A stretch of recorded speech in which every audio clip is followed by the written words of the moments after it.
बोलो जयकारा। बोलो मेरे श्री गुरु महाराज की जय। श्री सदगुरुदेव भगवान की जय। श्री नंगली निवासी भगवान की जय।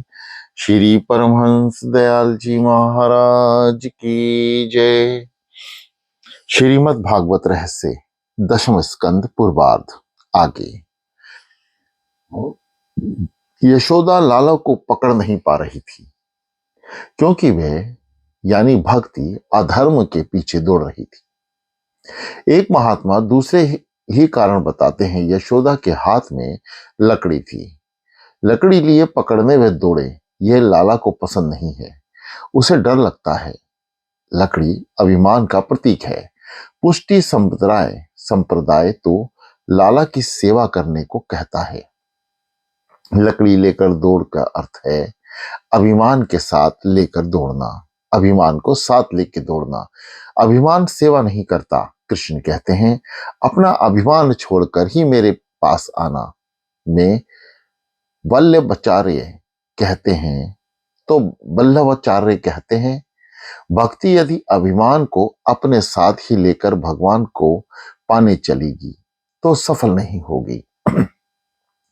यशोदा बुद्धि भक्ति यशोदा जी बुद्धि भक्ति लकड़ी अभिमान के लिए हुए कन्हैया को पकड़ने चली है सो पकड़ नहीं पा रही है। सत्कर्म किए जाने के बाद भी यदि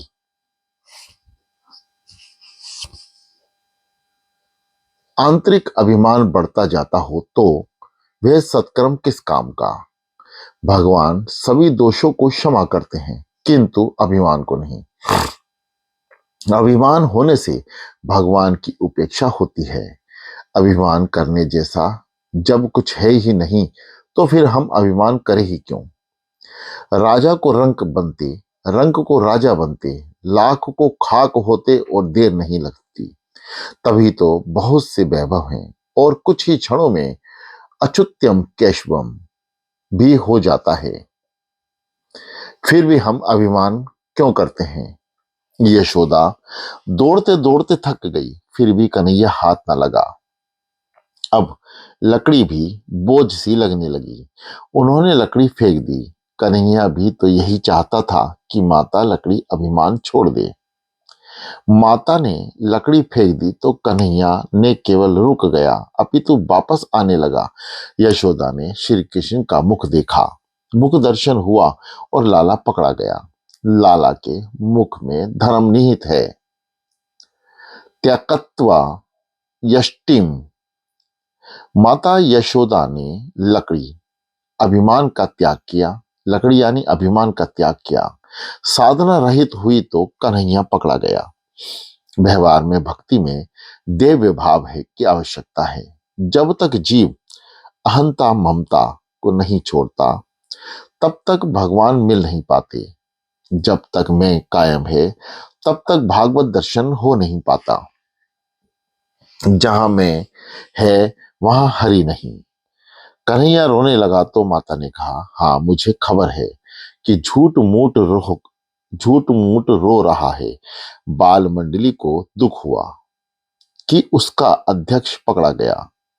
सभी बालक यशोदा के पास आए और कहने लगे माता जी लाला को बांधना मत। उसने कुछ भी नहीं खाया। सारा माखन हमी को खिला दिया। उसका दिल तो बड़ा कोमल है। यशोदा ने सोचा सभी के चहते कन्हैया को बांधना ठीक तो नहीं है। फिर भी मैं करूं तो क्या करूं। लाला की चोरी की आदत छुड़ानी है। कुछ समय उसे बांध कर रखूं फिर छोड़ दूंगी। यशोदा ने सभी बालकों को भी डांटा। बालकों ने सोचा कि यशोदा लाला को पीटेगी सो वे ना बांधने और ना मारने की विनती करने लगे। यशोदा कन्हैया को मूसल के साथ बांधने लगी। उधर सभी बालक दौड़ते हुए अपने अपने घर पहुंचे और अपनी अपनी माता से कहने लगे माँ यशोदा कान्हा को बांध कर मारने जा रही है। सभी गोपियां दौड़ती हुई यशोदा के घर आई और कहने लगी माता जी जब तुम्हारा पुत्र नहीं था तब पुत्र के लिए तरस रही थी और आज उसे बांधकर मारने चली हो। हम गरीब हैं, लाला हमारे यहाँ आकर रोज मटकी फोड़ता है, दही माखन लूटता है, फिर भी हमने कभी उसको बांधने की सोची तक नहीं। हम तुम्हें 5 मटकी भरकर दही देंगे, तुम उसे छोड़ दो। उसने एकदा मटकी फोड़ दी तो क्या हुआ, उसे छोड़ दो। किंतु आज यशोदा आपे से बाहर हो गई थी। उसने गोपियों से कहा, लड़का मेरा है, मैं चाहे सो करूं, तुम कौन होती हो बीच में बोलने वाली।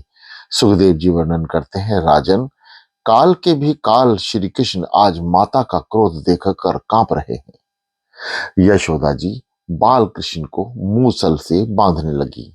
अब अचरज की बात तो यह हुई कि उन्होंने डोरियां आजमाई, किंतु सबकी सब 2 उंगल भर छोटी निकली। एक दूसरे से जोड़ती गई तो भी 2 उंगली भर छोटी ही रहती थी। तदापि द्वत्युगलम न्यूनम यदाह यदा दत्त बंधनम। एक के साथ दूसरी और दूसरी के साथ तीसरी, इस प्रकार बहुत सी डोरियां जोड़ी गई, किंतु 2 उंगल भर छोटी ही रहती थी। श्री कृष्ण के स्पर्श होने के कारण मानो डोरी का स्वभाव बदल जाता था। यज्ञ करने से, तीर्थ यात्रा करने से, ब्राह्मणों को भोजन कराने से स्वभाव सुधरता नहीं है, किंतु जो हृदय पूर्वक भगवान का ध्यान करता है, जो मन से परमात्मा को मिलता है, उसी का स्वभाव बदलता है।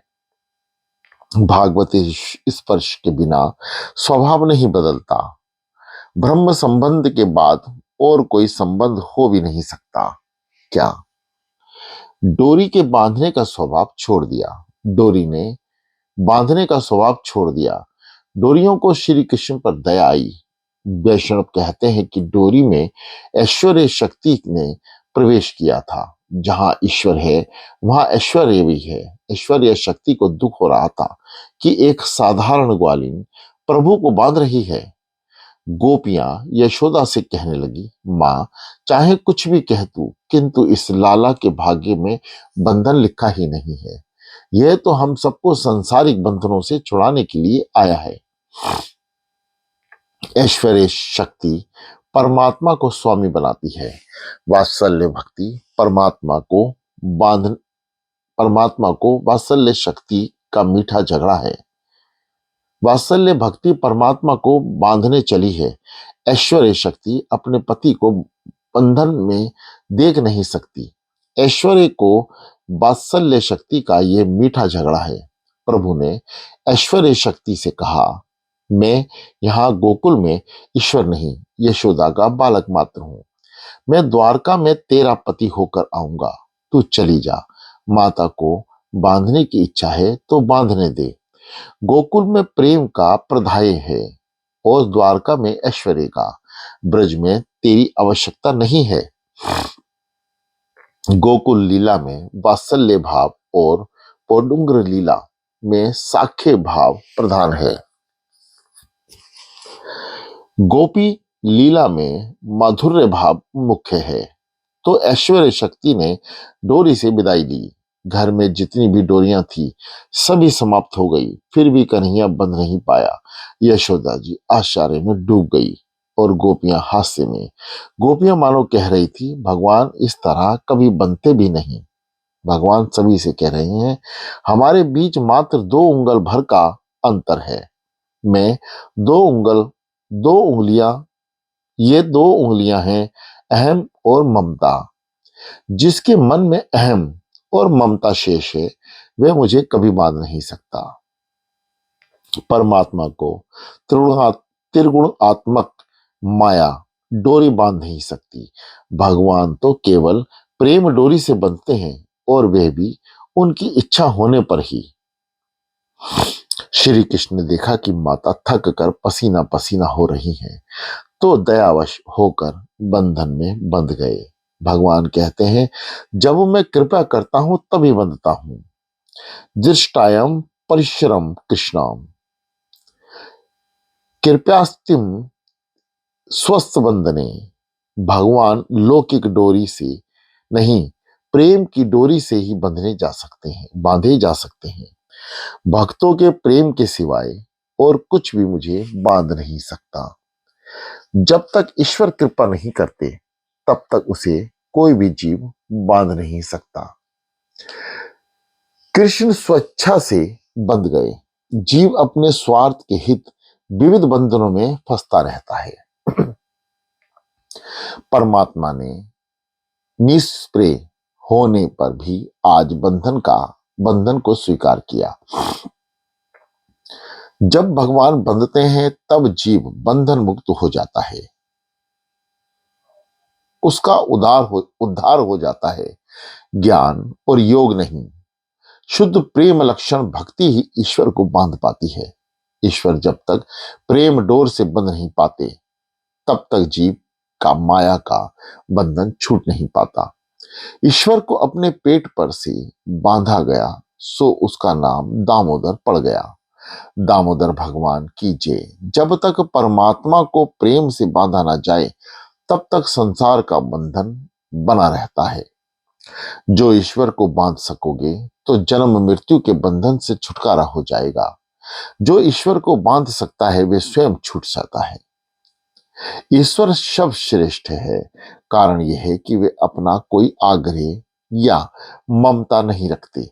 जीव आग्रही होता है, ईश्वर अनाग्रही। जीव दुराग्रही है, अपनी जिद छोड़ता ही नहीं है। जीव यदि अनाग्रही बन सके, तो वह ईश्वर बन सकता है। भगवान भक्तों के आग्रह के आगे झुक जाते हैं।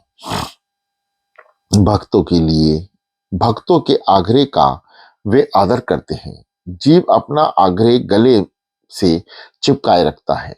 माता के परिश्रम को देखकर कन्हैया बंध गया। इस प्रकार उन्होंने बताया कि वे भक्ताहीन है। ईश्वर ने अपना आग्रह छोड़ दिया। भीष्म पितामह की प्रतिज्ञा को पूर्ण करने के हेतु श्री कृष्ण ने अपनी प्रतिज्ञा भंग करके शास्त्र धारण किए थे। वे हाथों में चक्र लेकर भीष्म पिता को मारने को दौड़े। इस दृश्य को देखकर भीष्म ने भाव विभोर होकर धनुष बाण फेंक दिए और बोले, वाह मेरे प्रभु, धन्य है, मेरी प्रतिज्ञा को सत्य करने के लिए आपने अपनी प्रतिज्ञा भंग कर दी। प्रेम, पूर्ण प्रेम के बिना परमात्मा बन नहीं पाते। मनुष्य का प्रेम कई हिस्सों में बटा हुआ होता है। वह पत्नी, संतान, धन संपत्ति, बनावट, श्रृंगार सभी से प्रेम करता है। यदि वे अपना सारा प्रेम भगवान को ही दे दे, तो भगवान बंध सकते हैं। दामोदर लीला के द्वारा भगवान बतलाते हैं कि जब तक जीव ममता और अहम छोड़ता नहीं है, तब तक 2 उंगल भर अंतर बना रहता है। इस प्रकार वे जीव को मिल नहीं पाएंगे।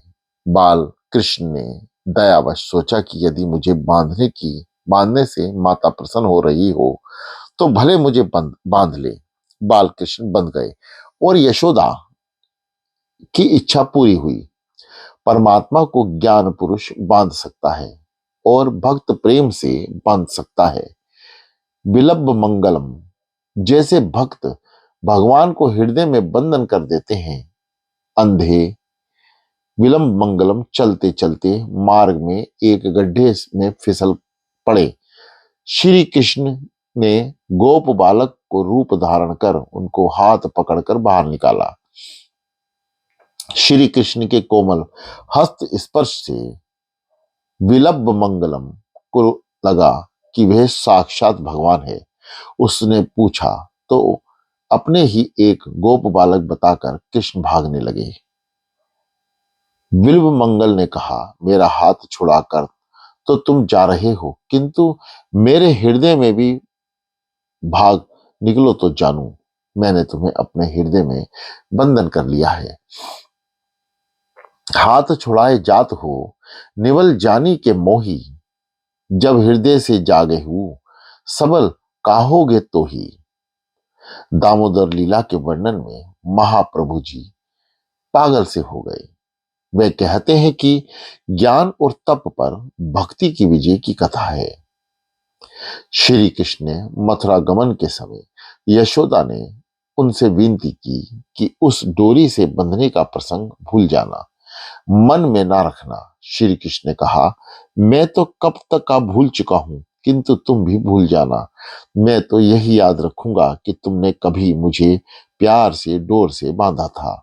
मैं द्वारकाधीश बनूंगा, 56 कोटि यादवों का सम्राट बनूंगा, 16,000 रानियों का पति बनूंगा, फिर भी मैं तेरे प्यार के बंधन में बंधा रहूंगा। तेरे सिवा मुझे और कौन बांध सकता है? मुझे तो कोई भी बांध नहीं पाएगा। मैं किसी और का नहीं, 16,000 रानियों का नहीं, केवल तेरा हूं। तेरे प्रेम के बंधन को मैं सदा याद रखूंगा। तेरा प्रेम मैं कभी भूल नहीं सकता। इस चरित्र में यशोदा की विजय है। ज्ञान तपस्या नहीं, भक्ति की विजय है। अपने तप के प्रभाव से ज्ञानी जन परमात्मा का दर्शन तो पा लेते हैं, किंतु उन्हें बांध नहीं पाते। तपस्वी भगवान को पहचान सकते हैं, बांध नहीं सकते। मात्र विशुद्ध भक्ति ही उनको बांध सकती है। इसलिए तो भगवान कहते हैं, मैं मुक्ति तो देता हूं, किंतु भक्ति नहीं देता। यदि भक्ति दान करूं तो मुझे ही बंधना पड़ेगा। एक बार भक्त दामाजी कर ना चुका सके तो यवन सैनिक उनको बांधकर राज दरबार में ले जाने लगे। दामाजी ने सैनिकों से प्रार्थना की कि मार्ग में मुझे पंढूरपुर के विठल नाथ जी का दर्शन कर लेने दो। सैनिक उन्हें मंदिर में ले गए और भक्त की ऐसी दयनीय दशा को देखकर विठल नाथ जी त्रिवित हो गए। अरे, मेरा दामा बंधनों में जकड़ा हुआ है।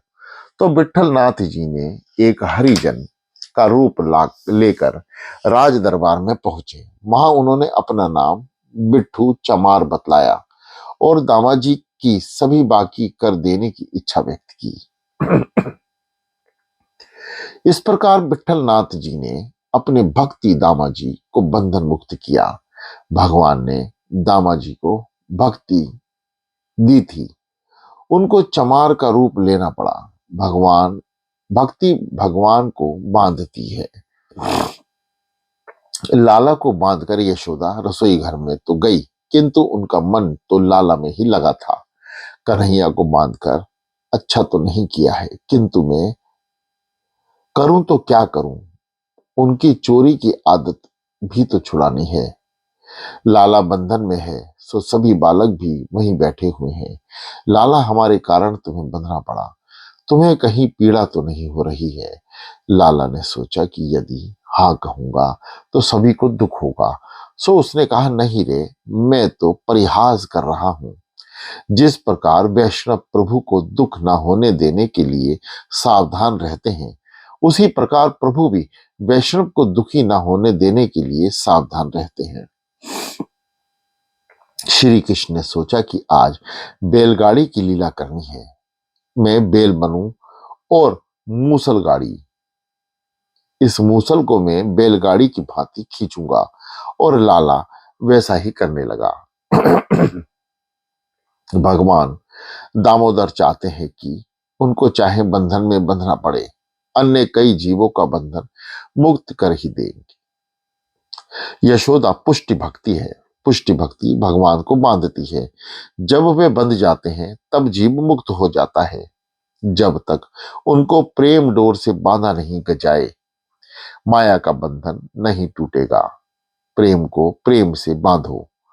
9वें अध्याय में बंधन लीला है, 10वें अध्याय में मोक्ष लीला है। यमला अर्जुन मोक्ष कथा है।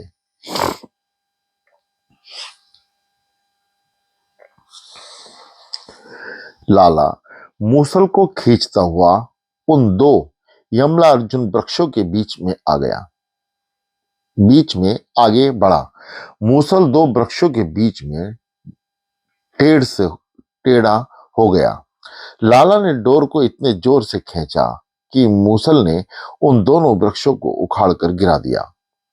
यमला अर्जुन वृक्ष गिरते ही दो तेजस्वी पुरुष प्रकट हुए। ये पुरुष अपने पूर्व जन्मों में राजा कुबेर के पुत्र थे। नल कुबेर और मणिग्रीव, इन दो लक्ष्मी बंधन यक्षों को नारद जी के शाप के कारण वृक्षों का अवतार लेना पड़ा था। परीक्षित ने पूछा, नारद जी ने इनको शाप क्यों दिया था? सुखदेव जी वर्णन करने लगे, राजन सुनिए, नारद जी ने क्रोधवश नहीं, कृपा पूर्वक उन्हें शाप दिया था। नल कुबेर और मणिग्रीव कुबेर के पुत्र थे। पिता की अपार संपत्ति उन्हें मिल गई। संपत्ति का अतिरेक अच्छा नहीं है। संपत्ति का अतिरेक धूत यानी जुआ, व्यभिचार, मांस, मदिरा आदि दुर्गुणों का जन्मदाता है। संपत्ति की अतिशयता और सम्मति पर्याय साथ साथ रह नहीं सकते। संपत्ति का अतिरेक होने पर लोग तामस आहार, मदिरापान, व्यभिचार आदि दुर्गुणों में फंस जाते हैं और सत्वर्तन का उच्छेद सा हो जाता है। पति पत्नी का संबंध काममुख के लिए नहीं, धर्माचरण के लिए है। सुशीला पत्नी अपने पति को पापाचार करने से रोकती है। ये दोनों कुबेर पुत्र धन में मद में सुध बुध खो बैठे थे। मदिरापान करके गंगा के पवित्र जल में युवती स्त्रियों के साथ नग्न अवस्था में जल क्रीड़ा करने लगे। विलासी तो तीर्थ की मर्यादा का भी पालन नहीं करता। महाप्रभु ने बड़े दुख से कहा है, जब से विलासी लोग तीर्थ में बसने लगे हैं, तब से देवगण तीर्थ में से विदा हो गए हैं। गंगा दीधर्त वश्यु दृष्टे इर्वत्त ते शिवाहा तिरोहिता धिदेवेशु कृष्णम एवं गतिमर्मम। अब देव ऋषि नारद जी वहीं से जा रहे थे तो उनको ऐसा दृश्य देखकर दुख हुआ। नारद जी को देखकर भी उन्होंने अपने शरीर को नहीं ढका। नारद जी ने सोचा, इतना सुंदर शरीर मिला है, फिर भी ये दोनों दुरुपयोग कर रहे हैं। ये शरीर भगवान का है, भगवान की ही सेवा करने के लिए जीव को दिया गया है। नारद जी कहते हैं, इस शरीर की अंत में क्या दशा होगी? या तो इसे पशु पक्षी खा जाएंगे या फिर ये खाक में ढेर बन जाएगा। संपत्ति के मद में लोग शरीर को अजमरा मानने लगते हैं और अन्य लोगों तथा प्राणियों को सताने लगते हैं। ये शरीर है किसका? इस पर किसका अधिकार है? क्या यह माता का है या पिता का? क्या यह शरीर अपना है? पिता, मेरे वीर्य से उत्पन्न होने के कारण यह शरीर मेरा है। माता, मेरे गर्भ से जन्मा था अतः मेरा है। पत्नी, इस शरीर को अपना बनाने के लिए तो अपने माता पिता को छोड़कर यहाँ आई हूं। इसके साथ मेरा विवाह हुआ है। ये मेरा अर्धगन है, बना है, अतः ये शरीर मेरा ही है। अग्नि, यदि इस शरीर पर माता पिता पत्नी का अधिकार है तो प्राण निर्गमन के पश्चात वे इसे अपने ही पास रखने के बदले बाहर क्यों नहीं निकाल देते? इस शरीर पर मेरा ही अधिकार होने के कारण तो इसे शमशान में लाकर मुझे सौंप दिया जाता है। श्रृंगाल, कुत्ता, अग्नि संस्कार ना किए जाने पर यह शरीर हमें खाने को मिल जाता है, अतः उस पर हमारा भी तो अधिकार है। इस प्रकार इस शरीर पर हर कोई अपना अधिकार जमाता है। कुछ समझ में नहीं आता है कि इस पर वस्तुतः किसका अधिकार है। प्रभु कहते हैं, यह शरीर किसी का भी नहीं है, मैंने जीव को दिया है। यह शरीर मेरा है क्योंकि मैंने कृपा करके दिया है। देवदत्त मिया लवध्यवा निलोकम जितेंद्रिया यो नाद्रियत तवत्पदो चा सोचियो ब्रह्मतात्मस्यो का। यह मानव शरीर आपने अत्यंत कृपा करके संसार के मानवों को दिया है। जो मनुष्य इसे प्राप्त करने के बाद भी अपनी इंद्रियों को नियंत्रण में नहीं रखता, तथा अपने चरणों की शरण लेता है तथा आपके चरणों की शरण लेता है, उसका जीवन अत्यंत शोचनीय है। वह स्वयं अपने आप को धोखा दे रहा है। वह शरीर सांसारिक सुख भोग के लिए नहीं दिया गया।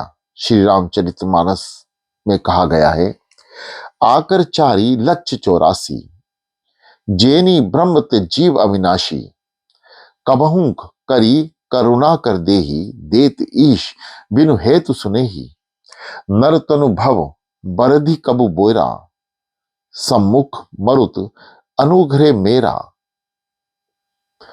जो ना तेरे भवसागर नर समाज असपाई, सोकृत निंदक मनमति आत्महन गति जाई। 100 रुपए का नोट यदि फट भी गया और तेल के दाग वाला हो गया, किंतु उसका नंबर ठीक हो तो उसे कोई फर्क नहीं देता। इसी प्रकार ये शरीर मेला होने पर भी उसका नंबर तो ठीक रहता है। इसी शरीर से तो भगवान का जाप किया जाता है। भगवान के जाप का आनंद मात्र मनुष्य ही को मिल सकता है। कुत्ता बिल्ली भजन नहीं कर सकते। पशुओं को अपने ही शरीर का, अपने ही स्वरूप का भान नहीं, तो भगवान के स्वरूप की जानकारी कैसे पा सकता है? केवल मनुष्य ही भगवान के स्वरूप को जान सकता है। इस अनित्य शरीर से भी नित्य परमेश्वर को प्राप्त किया जा सकता है। यह शरीर परमात्मा के कार्य के लिए है, प्रभु की कृपा से ही मिला है। मादांत लोग इस बात को या तो जानते नहीं है या भूल जाते हैं। उन कुबेर पुत्रों की हीन दशा देखकर नारद जी को दया आई। उनको सन्म मार्ग पर ले जाने के लिए उन्होंने शाप दिया। इस शरीर का उपयोग मात्र भोग विलास के लिए करने वाला व्यक्ति अगले जन्म में वृक्ष बन जाता है। भोग ऐसे तो ना किए जाएं कि शरीर रोगी हो जाए। भोग इंद्रियों को रोगी बनाने के लिए नहीं, उनको प्रसन्न करने के लिए है।